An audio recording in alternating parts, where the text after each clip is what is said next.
ஆண்டவரும் இரட்சகருமான இயேசு கிறிஸ்துவின் ஈடு இணையற்ற நாமத்தில் அன்றன்றுள்ளப்பம் வாசகர்களுக்கு எங்கள் அன்பின் வாழ்த்துக்கள். 2025 ஆண்டு மே மாதம் 20ஆம் தேதி செவ்வாய்க்கிழமைக்குரிய தின தியானம். இன்றைய தலைப்பு விசுவாச ஜெபம். 118ஆம் சங்கீதம் 7ஆம் வசனம் சொல்லுகிறது, எனக்கு அனுகூலம் பண்ணுகிறவர்கள் நடுவில் கர்த்தர் என் பட்சத்தில் இருக்கிறார், என் சத்துருக்களில் சரிக்கட்டுதலை காண்பேன். தாவீதின் ஜெபங்களிலெல்லாம் விசுவாசம், உறுதிப்பாடு, நம்பிக்கை ஆகியவை இருக்கிறதை காணலாம். நாம் நம்முடைய விசுவாசத்தை ஜெபத்தில் அறிக்கை செய்யும் போது அந்த விசுவாச அறிக்கையே நமக்கு நம்பிக்கையையும் தைரியத்தையும் கொண்டு வருகிறது. எனக்கு அனுகூலம் பண்ணுகிறவர்கள் நடுவில் கர்த்தர் என் பட்சத்தில் இருக்கிறார், என் சத்துருக்களில் சரிக்கட்டுதலை காண்பேன் என்று தாவீது விசுவாசத்துடன் அறிக்கை செய்வதை பாருங்கள். 118ஆம் சங்கீதம் 7ஆம் வசனம். விசுவாச அறிக்கை ஜெபம் என்பது கர்த்தர் பேரில் நாம் வைத்திருக்கிற அன்பையும் நம்பிக்கையையும் வெளிப்படுத்துவதாகும். நமது தேவைகளையெல்லாம் கேட்பது அல்ல விசுவாச ஜெபம். கர்த்தர் எனக்கு தருவார் என்ற நம்பிக்கையோடு எதிர்பார்ப்பதே விசுவாச ஜெபமாகும்.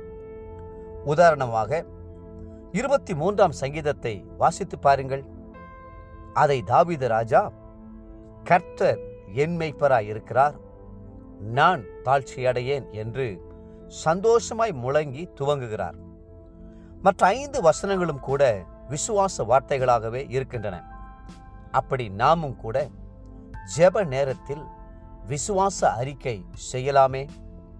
கர்த்தாவே, நீர் எப்பொழுதும் என்னோடு கூட இருக்கிறீர், உமக்கு நன்றி.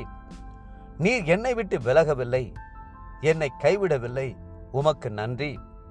நீர் என்னோடு இருக்கிறதுனால் நான் பயப்படேன், உமது முகத்தை எனக்கு மறையாமல் இருக்கிறதுனால் உமக்கு நன்றி. நீரே எனக்கு சகாயர், என் ரட்சிப்பின் தேவனே, என்னை நெகிழ விடாமலும் என்னை கைவிடாமலும் இருக்கிறதற்காய் உமக்கு நன்றி.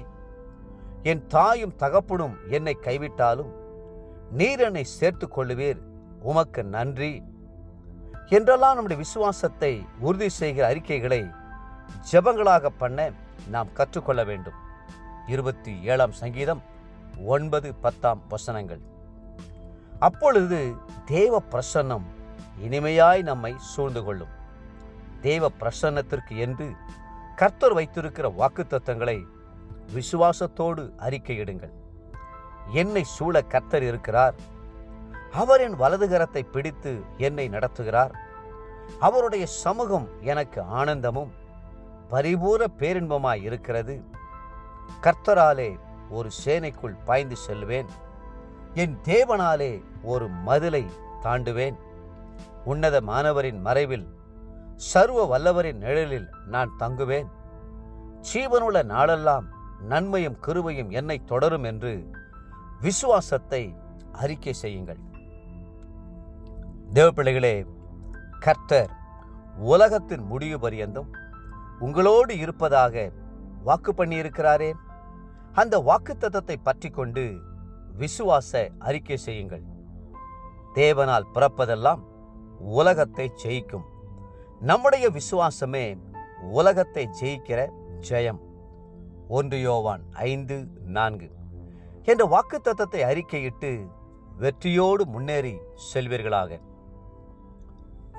இன்றைய நினைவிற்கு ரோமர் 10:11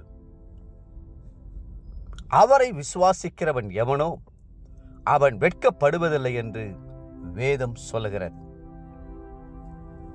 இன்றைய வேத வாசிப்பு காலை 1 நாளாகமம் 10, 11 மற்றும் 12ஆம் அதிகாரங்கள், மாலை யோவான் 6ஆம் அதிகாரம் 45 71ஆம் வசனம் முடிய.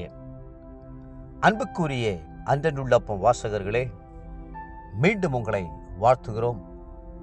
விசுவாச அறிக்கையிடுங்கள், விசுவாச ஜெபத்தை ஏறெடுங்கள். கர்த்தர் உங்களை ஆசீர்வதித்து மென்மேலும் உயர்த்துவாராக. ஆமென்.